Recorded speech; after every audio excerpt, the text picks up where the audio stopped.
Hello everyone and welcome back to the Genshin Impact Preludes series. As I've said before, this is a series all about the backstories of the playable characters in Genshin Impact.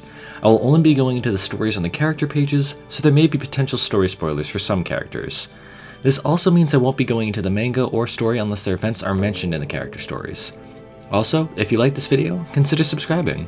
It helps me out a lot and I'd really appreciate it. Anyways, today's video is all about Tartaglia, so sit back and relax as I read you his stories.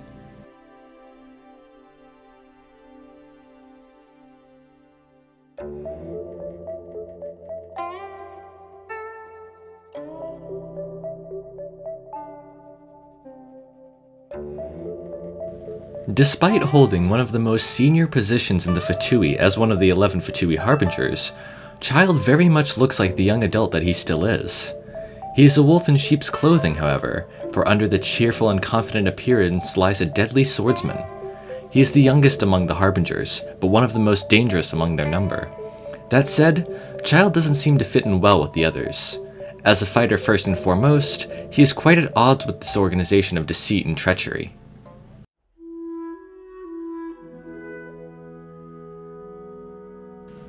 As the youngest Harbinger in the history of the Fatui, Child is hardly bound by convention, and plays by his own rules accordingly.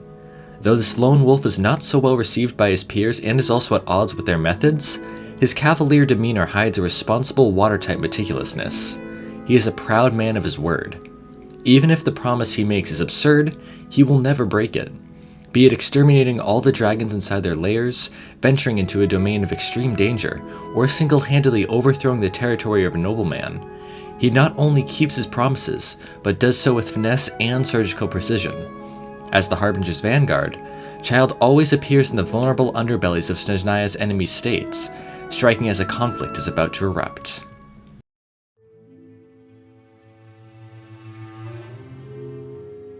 Many myths in Snezhnaya say that Tartaglia has been on the battlefield since he was 14 years old.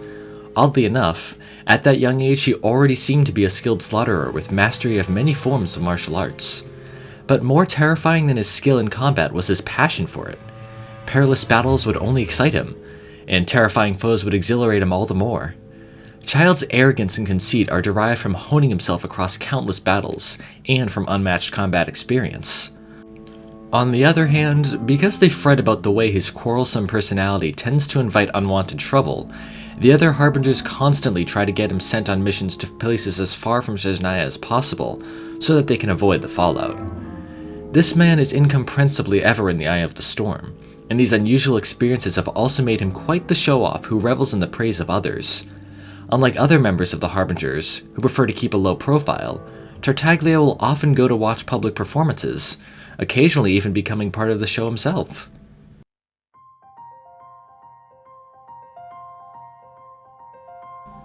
Ice fishing has been one of Tartaglia's hobbies since childhood. In those days, he was known neither by the names Tartaglia nor Child, as the Fatui call him, but as Ajax, named by his father after some hero's tale. He and his father would cut holes open upon frozen lakes before sitting beside them and tending to their fishing lines. This was no easy task and would sometimes take the entire morning.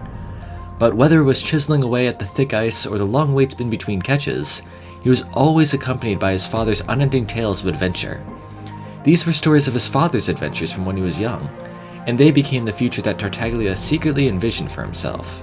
So he would pay close attention, putting himself into the shoes of the protagonists of those tales, immersing himself fully in them, even as they waited for a fish to bite. Even after leaving home, Ajax, later to be known as Child Tartaglia, would keep up that hobby of his. No longer accompanied by the stories of bygone days, fishing instead became an opportunity to train, to hone his endurance, and reflect on combat techniques. Such long periods of meditation to refine his skills swiftly relegated the question of a successful catch to irrelevance.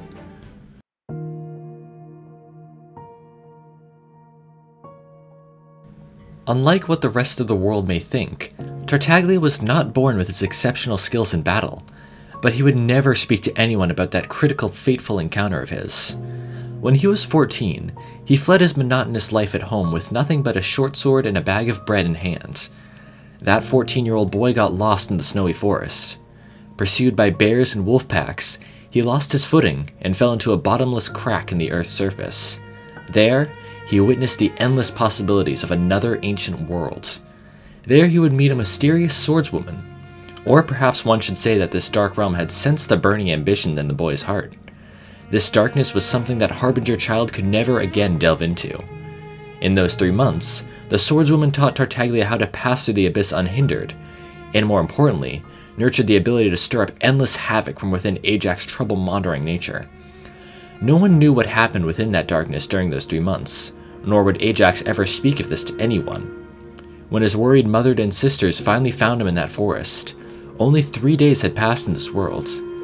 Thus did Ajax's first adventure end, with his now rusty short sword in hand. This would mark the end of his youth, and the beginning of his days as a warrior.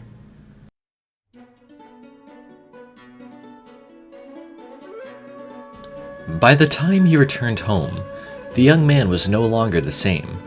He was no longer frightened and hesitant, but had become frivolous and confident. He acted as if this world revolved around him, and as if battle existed for his sake. Conflict often brings about change, and this capricious, incalculable change attracted Ajax like a revolving kaleidoscope.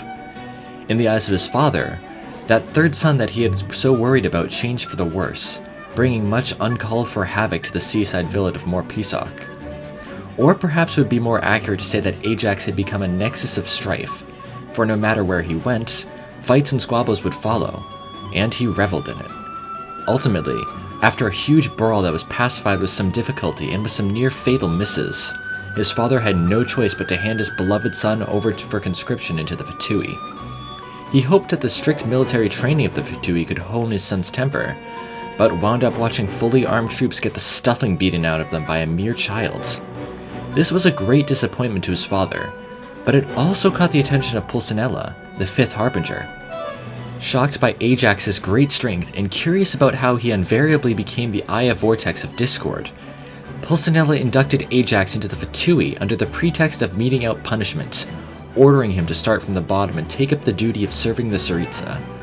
His insatiable desire for conquest would thus be constantly satisfied in fighting for the Fatui, and his ever-burgeoning ego would gorge upon the elation of vanquishing mighty foes.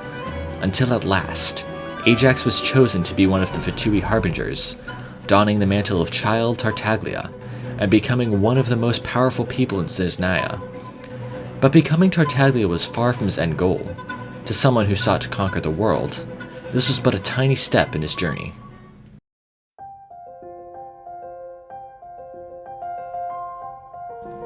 Dearest sister, are you all keeping well at home? Has the old man's headache gotten any better? Please send my regards to our parents and our siblings. I've sent some wind chill medication over from Liyue Harbor. It's very effective and will probably keep him from nagging for a while. It should reach you after a few days.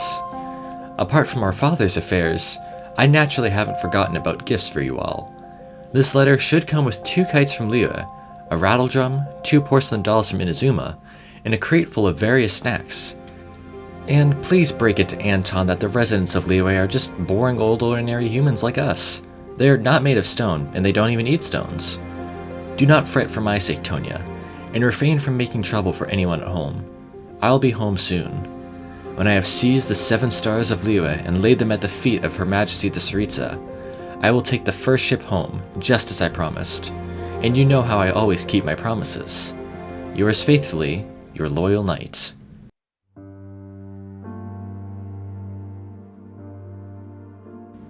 Tartaglia's delusion is his old badge of honor and the proof of his strength.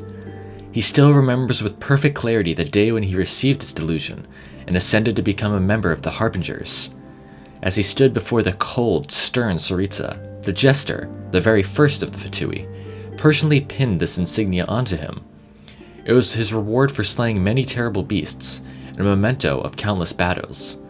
But it was not this that brought Tartaglia joy, for his honor is the natural reward of the warrior.